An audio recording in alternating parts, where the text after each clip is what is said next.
Someone You Should Know. A program about people you know and even more that you don't. Hosted by Stuart Sax, veteran, husband, father, and grandfather. Now, here's your host, Stuart Sax. Well, welcome to another edition of Someone You Should Know. I'm glad to have you with us again. As always, glad to have you every Friday morning from anywhere in the country that you're watching. And today we have a very special show because I have Roy Ponder as my guest today. And Roy is a very unique individual who has just an absolute love and penchant for weather. He's had it almost all of his life. And Roy, welcome to the show. Thank you. I appreciate you having me. I'm so glad to have you here. And I reached out to you actually because of a situation we had less than a week ago. Last Sunday, right from here in northern Texas, there was a storm that just came like out of nowhere. And when that happens, those of us locally know to go to POW Ponder on weather, and you'll see some of the information. And I want to tell everyone who is outside of our North Texas area that what you're going to hear today is relevant all over the country, because Roy has the ability to find weather systems wherever they are and to report on them. So you get that more accurate information. And I started following Roy because as in most metropolitan areas, when they say there is a 20% chance of rain, that could be anywhere in a metroplex area. It could be near the airport, or it could be out in the boonies someplace, and you don't know. Sun is shining in your house and it's pouring rain somewhere else. So having someone like Roy who knows how to get right to the nitty-gritty of a local storm is actually a godsend for those of us in the Collin County area and northern Texas area. But you're going to learn a lot of very interesting things. And I want to start, Roy, by you telling the audience, those that are watching via Facebook or YouTube, as well as those that are listening anywhere in the country, how did you get involved in really tracking and following weather patterns? Yeah, absolutely. I grew up in Houston. And in fact, we just had the anniversary of Hurricane Alicia back in August 18th, 1983. I was 8 years old at the time. And I just remember just being in awe. That storm actually became a Category 3 major hurricane that went directly over my house. Wow. It hit in the middle of the night. The windows were pounding. I found myself just looking out the window in awe of the power of nature, right? And then the winds got calm. I was like, what's going on? I went outside. Eye of the storm. At the time, being 8 years old, I was like, this is neat. I'm like, is it over? Like, what's going on? And by then, it was almost 4 or 5 o'clock in the morning, right? But so it was the only time in my life, and I didn't know how privileged I was at the time to be at the eye of the storm. And then, of course, the back half hit, and I ran back inside, and we were out of power for 3 weeks later. It was crazy. And right after that, I found myself literally watching the weather a lot. You know, I watched all 4 news stations just to catch the weather because I wanted different viewpoints on the weather. And, you know, I was just really fascinated as a kid. But it was something I technically never went to school for. I started working out a lot at 14 and became a competitive bodybuilder as a teenager. I competed in 7 shows from basically 16 years old to 21. And I guess my claim to fame is I was the 1994 Southern States Championship, Teenage Championship at the time, which was the 10th largest show in the country. Oh. So I was pretty busy. I mean, they like put me on Muscle Mag and all that stuff, and so I was full blown. You know, I get pretty committed in whatever I get myself into. So you know, bodybuilding is a 24/7 sport. So But then I moved to Dallas, and then I started running a lot. Then I got into another, I guess, would you say, obsession with running. I went to an informational meeting. We started raising money for the Leukemia Lymphoma Society. I started running marathons through teaming training back in '09, and I ended up doing like 40 marathons. I've done ultra runs. I've done every race from a 5K to a 100-mile race. I've done that back-to-back marathons, 10K, 15K, back-to-back marathons, a 50K, which is a 31 miler, Right. and then 100K, which is a 62 miler, because I got into trail running, and then a 100-mile race. So, but as I was running, I would be in running groups, and I was like, hey, we need to finish before 2:00 because it's going to start raining. And then it started raining at 2:00, and it's like, well, Roy, how'd you do that? I'm like, well, I follow the weather a lot. So it really wasn't until on my birthday of 2017, my wife was actually the culprit of it, created my POW Ponder on weather on Facebook. She was just like, 3 years ago. It was 3 years ago. Yes. Wow. She's like, you talk to me about the weather all the time. Why don't you just create your own page and talk about the weather? And I was like, well, great. Well, how do I name it? What's the name going to be? So I asked on my personal page, what's the name? And my friends actually named it for me. And they came up with the name, since my name is Roy Ponder. They called POW. How about POW, Ponder on Weather? I'm like, that's brilliant. I'll go with it. And then I just started posting about what I know about the weather on Facebook and sharing it with the public. And I guess back then, because that was in April, and then August, we all remember Hurricane Harvey hit, right? Right. And at the time, I probably maybe had 100 followers. And I talked about Harvey, the first hurricane to first major hurricane to hit the U.S. Make landfall in 4,322 days. I was like, at the time, it was the first one to hit in 10 years. And I was talking about it, 10 days prior. So they're like, well, gosh, how did you do that? I'm like, no, I follow the weather a lot. It's interesting. And I want to ask you this. I had mentioned to you, when you're tracking a hurricane, they basically track it from the time it leaves the west coast of Africa all across the ocean. And having come from South Florida, they'll tell you where it is 5 days out and 4 days out and 3 days, and the model and the cone is shifting and all. But here in Texas, we are more concerned basically with tornadoes.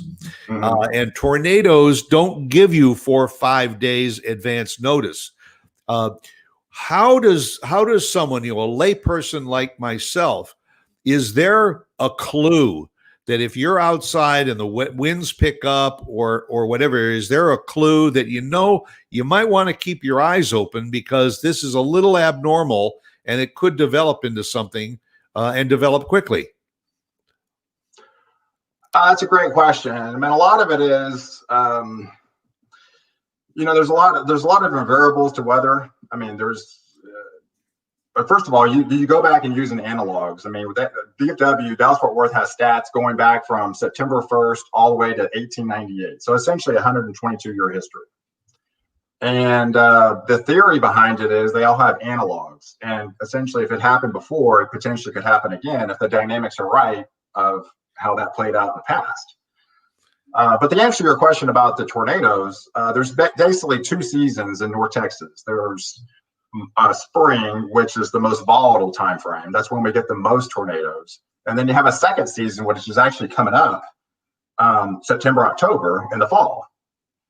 And but if the dynamics are right, severe weather can strike 12 months out of the year. All you really need is the clash in temperatures. A lot of it has to do with the clash in temperatures. As we saw Sunday, with it being 104 degrees, which was the hottest day of the year. Right. And then we had that system come down from Oklahoma, which created an outflow boundary that was able to push out like what they call a gust front out ahead of it, created those high winds, and the atmosphere turned over on itself, causing the air to rise, which caused the severe weather and quickly. And then it was able to feed off itself because that outflow boundary was holding together, going all the way through the Metroplex. And I mean, you went on the air right away, and you also we're just looking at you in front of a door, but you're sitting in front of a lot of equipment that you have in order to track the weather systems. And for instance, on Sunday, what I found very fascinating was your ability to say, all right, let's look at this from the wind point of view. Let's look at it from there is hail, and the hail is from this size in this location to this size in this location. We have wind gusts over here and the amount of rainfall. And I mean, you just were able to go back and forth from screen to screen and actually telling people, if you are living in this city or this town, the rain is probably 2 minutes away. And when you said it was heading to Frisco, by gosh, I looked out the window and there it was, and it started to come down. So that is the advantage that we as consumers have, to have people like you around, is because if something is coming, we need as much advance notice as we can to prepare for it. And again, if you tune into just a DFW network station, especially, for instance, in our case, when this storm was up here in northeast Texas, but you're watching a Fort Worth TV station. There may have been nothing in Fort Worth at all, because everything was happening around us. Well, those of us here don't know that. To be able to have that localized ability to track the weather is tremendous. Yeah, absolutely. I know what's coming up this weekend is a fairly unique event, as we have actually two tropical systems are potentially going to be in the Gulf at the exact same time, going into peak season, hurricane season, which is September 10th. And one of those systems, which is TD14, it will pass through the Yucatan, almost identical to a track that Harvey took. Right. But it looks like it's going to be taking a little bit further northerly track.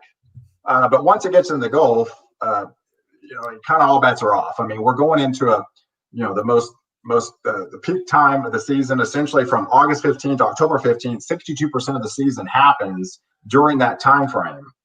So climatologically, it's very favorable. Warm waters. You got the whole Gulf to work with.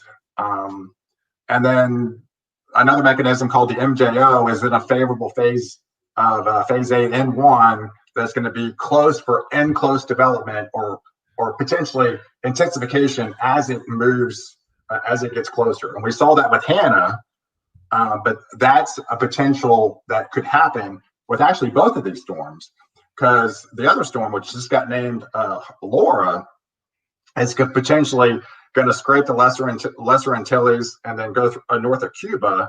But then if it gets into the Gulf, the fear of that is it could go over what they call a loop eddy in the Gulf of Mexico. And we saw that with Michael back in 2018, where it rapidly intensified as soon as it hit that extremely warm waters, which is like 90 degrees in that area, could potentially rapidly increase that one. So these are going to be major events coming up early next week, potentially Tuesday and Wednesday, landfall and hurricanes at the exact same time. So, and if I'm not mistaken, that's a rare occurrence for there to be two storms in the Gulf of Mexico at the same time.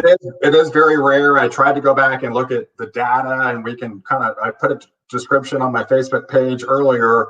I did see back in 1933, which was the second most active year in hurricanes or systems. They had 20 of them that year.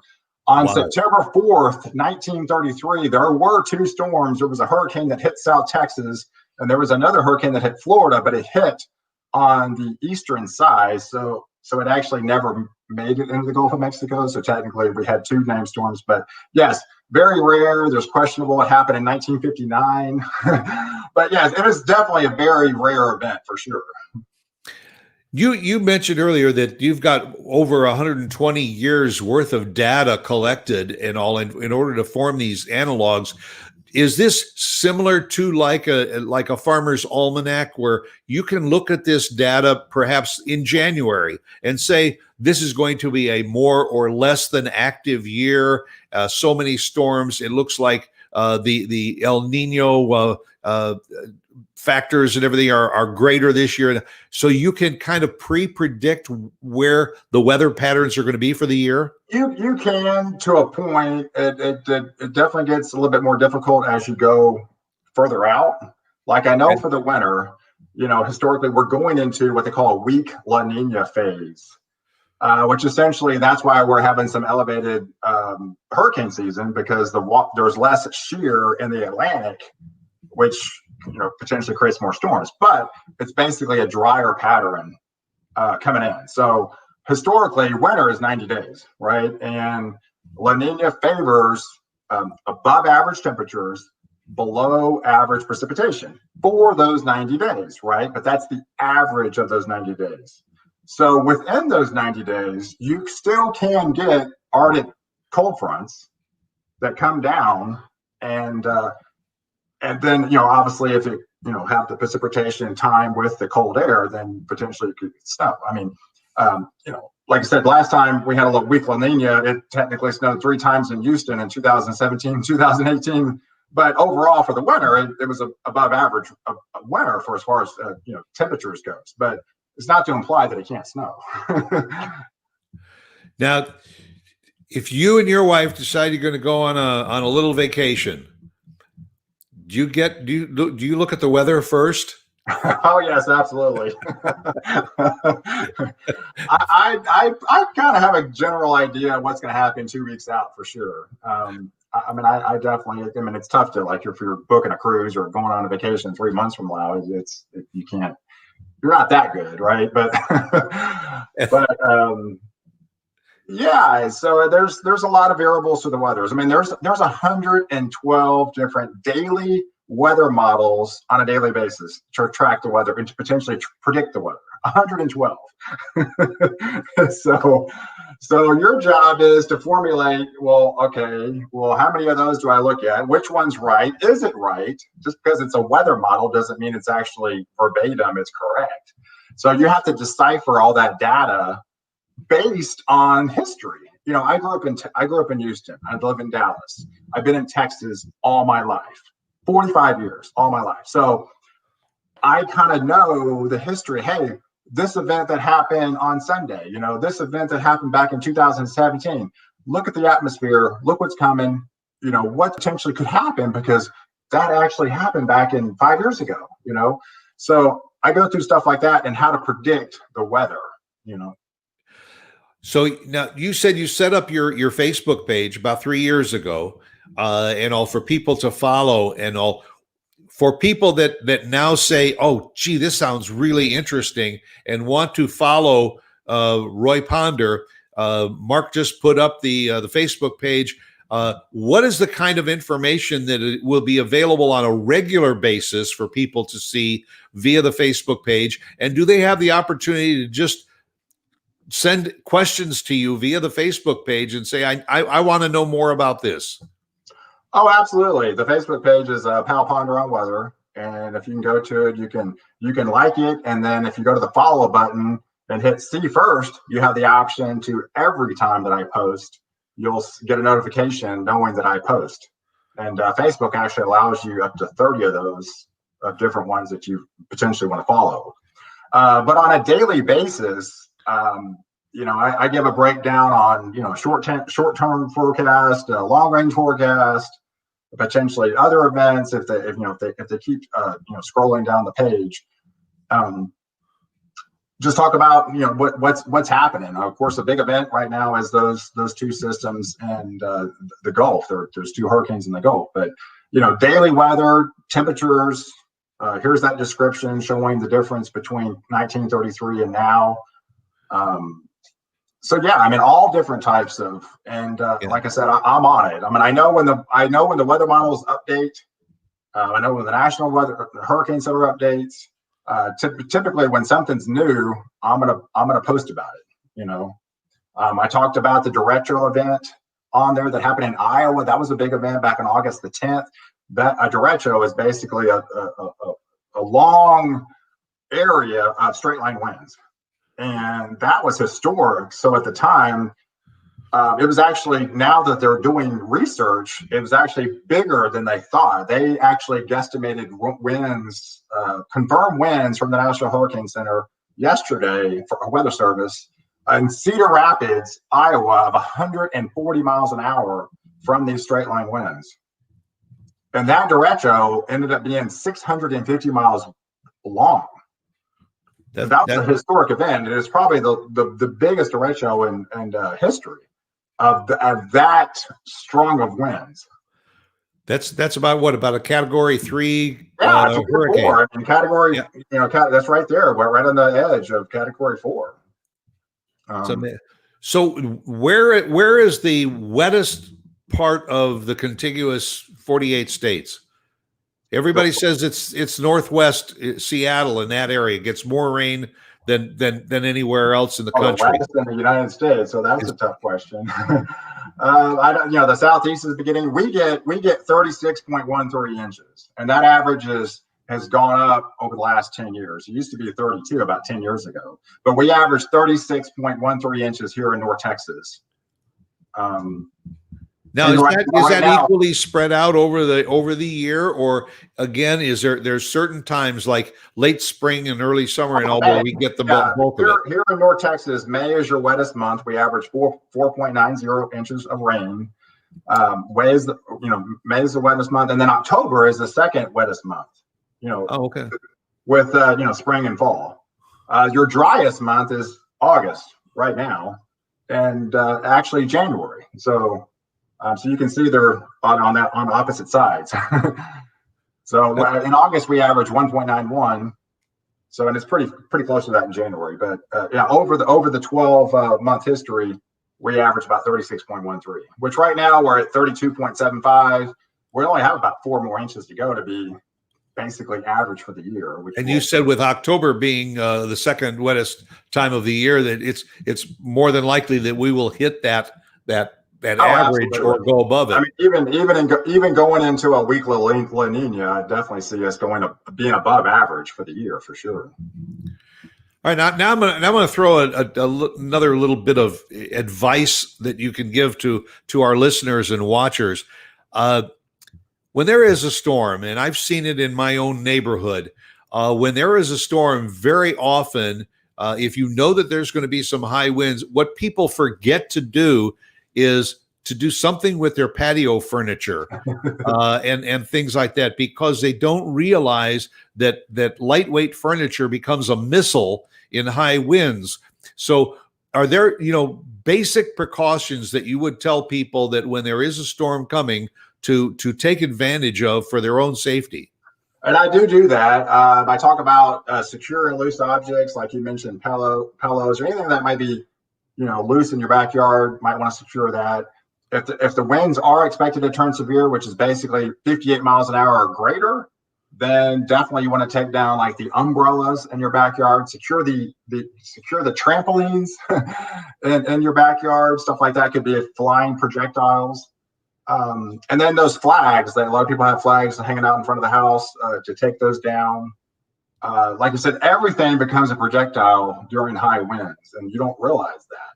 But and obviously, if there's hail, then secure your car in the garage or a carport. And I definitely tell people, I can't tell you how many times someone's messaged me. It's like, you really saved my car, because I had no idea the hail was coming. I was able to get it in the garage, and then all of a sudden we had golf ball size hail at my house, and it would have been in the shop for 4 weeks and rent a car. And it's just, I know you have insurance, but it's just a pain to go through that. And it fascinates me that a lot of people like to use their garage for their workout equipment or for a ping pong table, and their $40,000 cars are sitting on the driveway, and you get a hailstorm, and all of a sudden that $40 or $50 ping pong table doesn't mean squat in protecting your vehicle. Now, a tip that I've learned is, if there is a public garage somewhere near a municipal building or so, get your car over to the parking garage and get it safe. Then get your other car and go back home and put that in the garage. Yeah, I've literally had people wake up at 3 o'clock in the morning and take their car, move it in the garage, and come back and get it when the sun rises. Yeah. And I had mentioned to you also when we were talking about the furniture in the backyard, that storm that came through on Sunday. Monday is garbage pickup day here in Frisco. So Right. everybody had their garbage cans out on the street or at the end of their driveways. And lo and behold, by Monday morning, there was garbage and garbage cans everywhere. So, you can't be too cautious and take precautions. But what's the key? The key is to know who Roy Ponder is and to tune in. And if he says, folks, I would start securing anything that's loose outside your house, then do it. Absolutely. What have you seen in your years of following the weather? And you said that you've been predicting it on your site for just the last 3 years. What are some of the situations that you've seen us get into weather-wise and all that we maybe are not prepared for or should be more prepared for? Well, a historic event happened last year when we had 10 tornadoes over North Texas on October 20th, 2019. And that was an historic event. I mean, again, it's predicted, but you can't predict that extreme to unfold ahead of time. But on real time, talking about it, I was live on the air. I was live on the air for probably 5-6 hours that night talking about it. And I was seeing stuff like debris balls were flying 30,000 feet up in the air. I knew that was very extreme, but I was able to, one of the girls, I saw her at an event probably months after the fact. That's like, oh my gosh, I just wanted to let you know that during that storm, you said that tornado was going to be over 75 in Forest Lane around whatever time. I was able to call my parents. They looked out the window and they were watching TV. He looked out the window, and at that time, the husband saw a transformer blow. Right, and they're like, "Honey, we need to get in the back, the bathroom right now." So they literally went into the bathroom. Within a minute, the roof came off the house.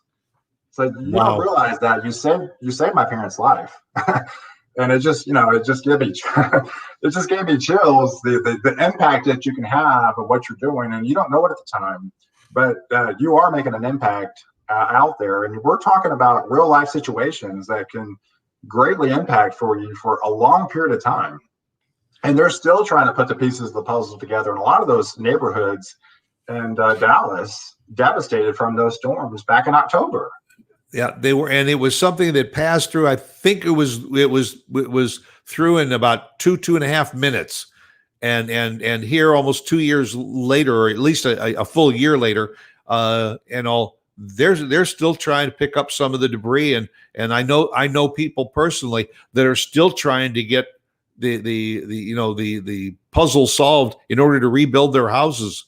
So it's something that can happen so quickly, and it takes a long time for it to rectify itself. Which that's the other hat that you wear, being in the insurance industry. Are there, because we are susceptible to tornadoes here, are there specific policies that people can have for extra protection from tornadoes? Well, a lot of the policies in North Texas, they do cover wind and hail, and that would fall under the wind and hail category. Or like an umbrella policy. Yeah, the umbrella would fall under overseeing the home and auto insurance, overseeing to get you extra that liability protection. But there's still carriers out there that can get a 1% deductible, which is the lowest you can have in Texas. So we do get a lot of hail. I mean, we get a lot of movement. We get a lot of people coming from California moving to Texas. We got a lot of people moving to Texas. I think 12,000 a day. It's a lot. So they don't really understand, insurance and weather, and you have different weather, over there in California, it's earthquakes and everything else. But here it's like, we do get a lot of hail, and you just need to protect yourself for that. And well, it's interesting. You mentioned something earlier, having moved from South Florida, where most of the homes down there were built on coral rock and so solid foundations. We moved here to Texas, and we're just not aware of the elements here, and realized that the weather can affect the soil here.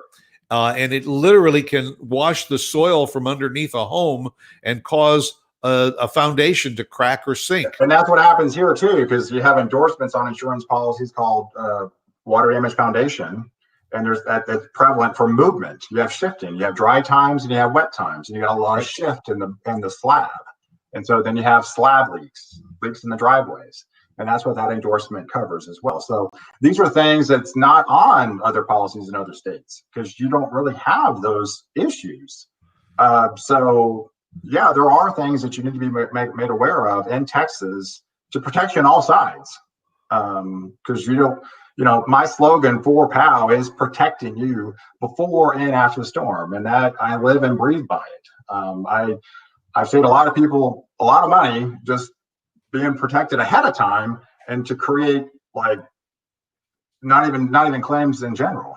So the whole idea is you don't want to file a claim. That's the last thing you want to do. If I can protect you from filing a claim and having your rate go up for the next 5 years, I've saved that person thousands of dollars just by giving them the ample knowledge. Maybe, hey, we'll do this, do that, and you won't have to go through that headache. Well, and having the knowledge of what the weather can do in this area is helpful for those policyholders that have no clue what to do. And maybe add a little bit of coverage, liability for wind and hail as opposed to rain, because we don't really get that much rain. It's just that we can go through a very, very heavy dry spell, and then when it rains, the rain doesn't soak into the ground; it runs across the ground and washes things away. Yeah, it's been fairly wet. The last 4 to 5 years has been above average rainfall, so it has been very wet. Technically, the last 10 years, our dry year was 2011, but that's been a while. It's been almost 10 years now. Yeah. All right, you're a family man. Absolutely. As your wife, and you have 2 sons? I have 2 boys. They're 12 and will be 15 next week. And then my wife, we call her Mama Pow for Pal. Mama Pow. And then, and then my kids are Little Pal, and then of course I have a Jack Russell called Puppy Pal. he's the Pow Wow. Yes, exactly. All right, what's the interest level from your wife and your sons in following these weather patterns like you do? I think she's used to it now. We've been married 16 years, and she knew I loved the weather, and it's just it creates an outlet for me. I get a lot of fulfillment talking about it, forecasting the weather, and really just helping people out. I'm a giver in nature, so if I can share my passion with others and just help one person, then I've benefited. And that's the main reason why I really do it. The ultimate drive behind it. Because ultimately it is a hobby.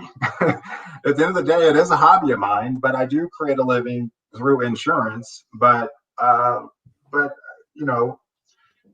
it brings me a lot of joy to be able to share all my knowledge with others, and it really impacts them in a real way, and they benefit from it. And that's what keeps me going. Well, it's a highly educated hobby. That's for sure. I think the skill level is not so much in recognizing and analyzing the weather. It's in the prediction, being able to know what potentially could happen and then follow it before it happens. Do your sons ever get caught, by friends at school? So what happened with your dad last night? Was he this and that? It is funny. The more times I post and go live, I'm definitely getting more well known in the community. A lot of places I went to get milk the other night at Kroger. I was just literally going to get milk, and it took me an hour. It's like, well, where'd you go? I was like, well, I actually ran into 4 people that recognized me, and we just talked. I talk a lot, you know. And it's like, gosh, it took you an hour to go get milk. I'm like, yeah. Oh, Mr. Ponder, my wife and I want to go on a vacation and everything. Should we go to the Caribbean or should we go to the mountains?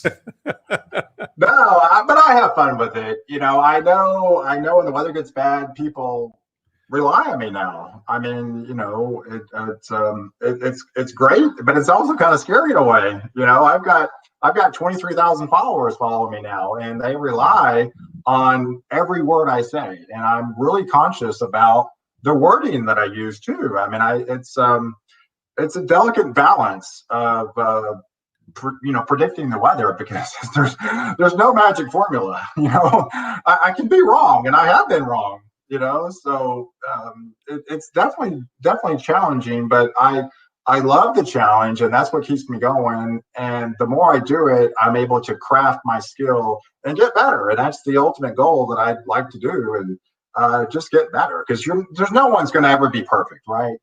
But if I could just get 1% that's why it's called better, predicting the weather. That's why they call it weather forecast and predictions. You know, right? So, something like why they call Texas. I mean, this is probably the most extreme volatile. It's one of the most difficult places to forecast in the United States, besides maybe Denver, where you just get a lot of patterns where you have transitions, you know, where the jet stream dips and it lifts, and you know, where the tornado alleys, I would say, lowering, getting further south throughout the years. I see that happening. So, or then you have the cap. You know, a lot of it happens in North Texas. I mean, is the cap going to bust? Is there a cap? You know, basically, there's a lot of times it's like, oh my God, things look really bad, but the cap held. And luckily it held, because we could have had tennis ball size hail. But other times where it doesn't really look that bad, but then it just ramped up so quick, the cap busted, and boom, and then it just fed off each other, and then it's worse than what was predicted. So I'm also curious, have you seen an increase over the years of severe lightning in our weather systems that have come through? I have seen the ocean temperatures enhance, and that's one of the things, that you have increased water vapor, you have increased dew points, so you have a lot more moisture flow off the Gulf, and that's what you need for severe weather. At least that's one element of it. And then with the jet stream dipping further south than what it normally would, say maybe 10 years ago, you have that dynamic too. So I do see us having maybe a little bit more extreme type weather because of that. Just because you have the ocean temperatures are a little bit higher than what they were, well, gosh, back in the 70s or even the 80s. So the weather patterns are changing, and it gets more challenging on a yearly basis because of those factors. And I just think there's a lot more extremes in weather that'll be coming in the future, unfortunately. It is the equipment that you use, and as I say, for instance, I use last Sunday as a prime example. You know, you were constantly going on your screens back and forth between showing where the severe lightning was, the heaviest rainfalls. You could show specifically the hail patterns in the area. Have you seen that the forecasting equipment that is available to you and to other meteorologists has improved rapidly over the last so many years? Oh, absolutely. It's greatly improved in the last 5 years. Greatly. And to the point now where, you know, we're at 12 storms. The satellite is enhanced. I mean, some of those storms were probably questionable even to be named because they were way out in the Atlantic. We wouldn't be able to see those 10 years ago. We just wouldn't have the satellite to name it. You know, I got named for 24 hours and then it went out to sea. You know, so a lot of that is mixed in because, yes, we are having 12 storms, which is the most on record. But some of those storms, you know, we wouldn't have been able to see, you know, 10, 20 years ago. Now, for the folks that are listening and watching, If somebody said, that's really fascinating to me, and I'd like to maybe set up my own little studio and track the weather and all. Ballpark figure, is it an affordable hobby for somebody that wants to get in it? Oh, absolutely. I mean, I probably have 5 different weather sites that I pay for. I mean, even though, yes, I mean, it's a free service that I do actually offer on Facebook, but I pay probably ultimately about $100 a month just with all the different websites and apps that I have to bring you the weather, to track the weather for you. I that's why I was like, hey, well, I do have a couple things. I have my own rain gauge. I have a POW Ponder on rain gauge. I was just going to mention that. Yeah. And people can go to your website and everything, and if they want, they can order one. And it's fascinating to have it just sitting in your yard, to know that when they say, well, 20 miles down the road, they got 2 inches of rain, and you look in yours and you got 4 inches of rain in your gauge. Absolutely. I mean, the rainfall can vary greatly, just even a couple miles away.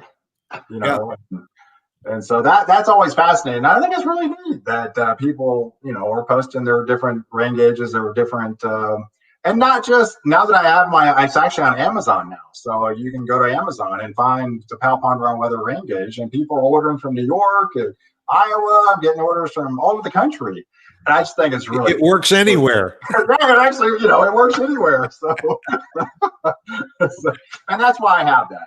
So I did want to have something that's available, and it's free shipping too. So I mean, you can't get any easier than that. And it's Amazon, so it's there like in the next day or two. Yes, especially if you hear there's a storm coming, you may want to order one right away, so that you know. Right. What, and something I want to follow up on that I said earlier, again, to those that are watching, because I don't want my audience to say, oh, well, that's a great show and he's a great guy, but that's just North Texas. Anywhere in the country, anybody that's watching this show or listening to this show, if you have questions, Roy will be more than happy to answer those questions. Reach him through his Facebook page or his website. And also these 2 storms, for instance, that are in the Gulf of Mexico right now, and one of them, which will be named Marco once it reaches that storm status, and all, that's the one that may be heading to the Houston area. Absolutely. Well, once a storm hits the mainland of the country, it continues to move. So it's important for you, where if you are in Kansas and that storm comes through Houston and you want to know, is that heading up towards Kansas or Missouri and all, go to Roy's website and all, because you can watch it, you can track it, you can ask questions about, do you predict that it's heading my way? Absolutely. And, I think it's a commercial for you. It's an endorsement for you, but you have such a passion for this that I don't think that there is any stupid question that anybody could ask about weather that you would not be willing to address. We all want to learn, and there's definitely no stupid question for sure. Yeah. And learning can help in safety also, because the more questions you ask, the safer that you can be should any of these storms hit or you encounter any of them. Most definitely. So let me throw a curveball at you. What do you see over the next, the pattern over the next, say, 3 to 5 years of where overall weather is going? We're talking about climate change and all. Are we, for instance, here in Texas or the East or West Coast, are we all headed for hotter summers and colder winters? It's challenging to predict that far ahead, but yes, I would, in general, definitely just a lot more extreme weather. That could imply, droughts, floods, hot times, cold times, the ocean temperatures are warming, the patterns are a lot more active. Like I said, Phoenix, even though it was rainy here, but Phoenix has gone through their hottest summer on record ever. I mean, it's blown past any records even close. They've had almost 45 days now over 110 degrees. They've had 25 plus days of 90 degree, or, low temperatures. The low was like 95 degrees the other night. I mean, yes, it is the desert. Death Valley hit 130. That was the last time. The last time it happened was 1913. So you're seeing that, and then like I said, you're seeing all the stuff with the hurricanes. You're seeing the floods, and we've had Harvey, and just in general, I think the patterns are just a lot more active and a lot more extreme in general.